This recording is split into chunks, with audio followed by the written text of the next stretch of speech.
नमस्कार दोस्तों, प्रधानमंत्री नरेंद्र मोदी जी अपनी रैलियों में कांग्रेस की तोड़ फोड़ की बातें कह रहे हैं कि कांग्रेस में एकता नहीं है।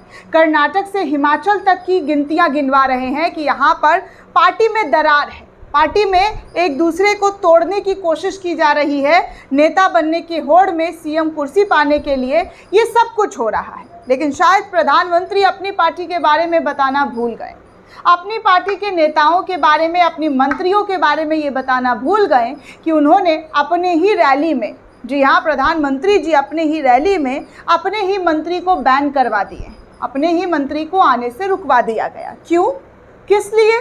क्योंकि इन्होंने किसानों को लेकर जो बयान दिया था, इस पर हरियाणा के अंदर ज़बरदस्त तरीके से युवाओं, किसानों और तमाम लोगों के अंदर गुस्सा भरा पड़ा है। उसके बाद कंगना रनौत का भी बयान आता है कि इन तीनों बिल को जो बीजेपी अब वापस कर चुकी है, माफ़ी मांगकर मोदी जी खुद स्वयं इस बिल को वापस कर चुके हैं, इसको लाने की बात कर रही थी। हालांकि कंगना की फजीहत हुई, बहुत ज़्यादा फजीहत हुई, लेकिन बड़े लेवल के नेताओं ने इस पर आकर कोई सफाई नहीं दी। बीजेपी के प्रवक्ता ने सफाई दी, बीजेपी के कई नेताओं ने सफाई दी, सांसदों ने सफाई दी, लेकिन मोदी और शाह ने इस पर सफाई नहीं दिया, जो इस देश के बड़े नेताओं में शुमार है। लेकिन अब खबर ये आ रही है कि हरियाणा के रैली में प्रधानमंत्री नरेंद्र मोदी ने अपने प्रिय प्रिय प्रिय मंत्री को बैन कर दिया, अपनी रैली से दूर रखा। और ये कोई और नहीं बल्कि हरियाणा के पूर्व सीएम की बात कर रही हूँ, मनोहर लाल खट्टर जी की, जिन्हें अपने ही क्षेत्र में, अपने ही रैली में मोदी के साथ मंच साझा करने से रोक दिया गया। खबरों की अगर बात की जाए तो सत्य हिंदी के हवाले से खबर आ रही है दोस्तों कि हरियाणा में भाजपा खट्टर की फजीहत क्यों कर रही है, मोदी की रैली में फिर आने से उन्हें रोक क्यों दिया गया, इस तरीके के सवाल उठाए गए। कहा जा रहा है कि हरियाणा में प्रधानमंत्री नरेंद्र मोदी की दूसरी रैली थी और केंद्रीय मंत्री और राज्य के पूर्व मंत्री मनोहर लाल खट्टर को इस रैली से दूर रखा गया। सोनीपत में बुधवार को पीएम नरेंद्र मोदी की रैली थी, जिसमें खट्टर को आने ही नहीं दिया गया। इससे पहले 14 सितंबर को भी कुरुक्षेत्र के अंदर पीएम मोदी की दूसरी रैली में भी खट्टर को आने नहीं दिया गया। कहा जा रहा है कि ये दो रैली प्रधानमंत्री कर चुके हैं और दोनों ही रैलियों में मनोहर लाल खट्टर को नहीं बुलाया गया, मंच साझा नहीं किया गया। कहा जा रहा है कि दूसरी रैली में खट्टर को आने नहीं देने से पंजाबी नेता के तौर पर अपनी छवि को भाजपा ने तार तार कर दिया, क्योंकि खट्टर को जब 2014 में हरियाणा का पैराशूट सीएम बनाकर मोदी शाह ने भेजा था, तब पंजाबियों ने इस फैसले को काफ़ी पसंद किया था। लेकिन अब वही खट्टर भाजपा में नेगेटिव नेता करार दिए जा रहे हैं। काफ़ी लंबे समय से खट्टर को पसंद नहीं किया जा रहा है, लेकिन अब वही खट्टर भाजपा में नेगेटिव नेता के तौर पर दिखाई दे रहे हैं और उनको प्रेजेंट भी किया जा रहा है। ऐसी खबरें निकलकर सामने आ रही है, जिसमें सभी समुदाय के वोट छिटक सकते हैं, इसलिए खट्टर को हाशिए पर धकेला जा रहा है। आगे खबर ये भी बताती है दोस्तों कि खट्टर के आने के बाद से ही हरियाणा ज़बरदस्त जाट आरक्षण आंदोलन चला था, लेकिन खट्टर के नेतृत्व वाली भाजपा सरकार ने इस आंदोलन को बेरहमी से कुचल दिया था। मूर्थल के एक ढाबे पर महिलाओं से गैंग रेप का आरोप लगाकर हरियाणा के समुदाय को बदनाम करने की कोशिश की और आखिर में उसमें कुछ निकला नहीं। जाट आरक्षण आंदोलन को कुचलने से हरियाणा जाट बनाम पंजाबी उसी तरीके से दोस्तों बांट दिए।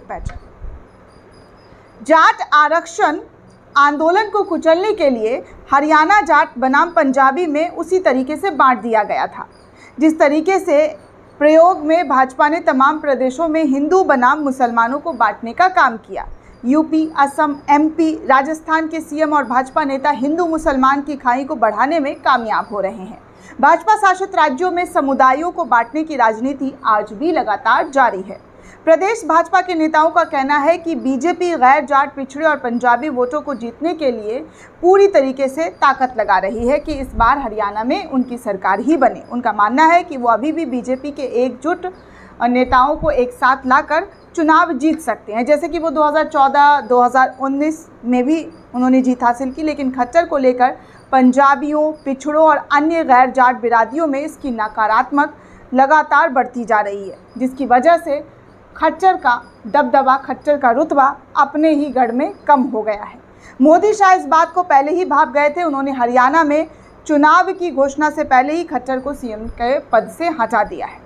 अब इस पद से हटाकर आपको पता है ना किसको लाया गया है, नायाब सिंह सैनी को वहाँ पर बिठा दिया गया है। खट्टर को केंद्र में मंत्री बनाया दिया गया, लेकिन भाजपा का ये फॉर्मूला भी अब फेल हो गया है, क्योंकि भाजपा ने मोदी की रैलियों और भाजपा के प्रचार अभियान से अपने पोस्टर बॉय मनोहर लाल खट्टर को हटाकर एक स्मार्ट कदम उठाने की लगातार कोशिश की है। लेकिन सत्ता विरोधी लहर इतनी ज़बरदस्त है कि हरियाणा में बीजेपी की बात नहीं बन पा रही है। भाजपा ने इसके बाद कांग्रेस के भूपेंद्र सिंह हुड्डा और कुमारी शैलजा के बीच मतभेद की खबरों को खूब प्रचारित करने की कोशिश की, लेकिन कुमारी शैलजा ने आज तक पर जाकर जो बात कही उससे तमाम विरोधियों का मुंह बंद हो गया। हालांकि कल प्रधानमंत्री कुमारी शैलजा का बिना नाम लिए ये बताने की कोशिश कर रहे थे कि हरियाणा में भी बहुत ज़्यादा कांग्रेस के अंदर राड़ चल रहा है, लेकिन मोदी जी शायद अपने नेताओं का, अपने मंत्रियों के बारे में ये बताना भूल गए कि उनके जो प्रिय मुख्यमंत्री बनाए गए थे, मोदी जी के काफ़ी निकट, काफ़ी नज़दीक नेता मनोहर लाल खट्टर माने जाते थे, आज उनको हर तरीके से निकाल कर फेंक दिया गया है।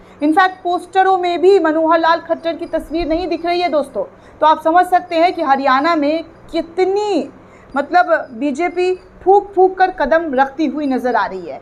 एकदम एक एक स्टेप जो है उनका इस तरीके से लिया जा रहा है जिससे कि वो पूरी तरीके से सेफ और सिक्योर खेल सके। लेकिन बात हरियाणा की हो रही है, तो हरियाणा में आप सभी को पता है कि भाजपा जब से चुनावी कैंपेनिंग, इनफैक्ट जब सीएम खट्टर वहाँ पर थे प्रेजेंट में उस वक्त, तब भी उनका विरोध हो रहा था और अब भी विरोध वैसा ही हो रहा है, तगड़ा वाला विरोध हो रहा है दोस्तों। इस पूरे रिपोर्ट को लेकर आप क्या सोचते हैं, आपकी क्या राय है, हमें कमेंट करके ज़रूर बताइएगा। साथ ही साथ चैनल को ज़्यादा से ज़्यादा लाइक, शेयर और सब्सक्राइब करना बिल्कुल भी ना भूलें। धन्यवाद दोस्तों।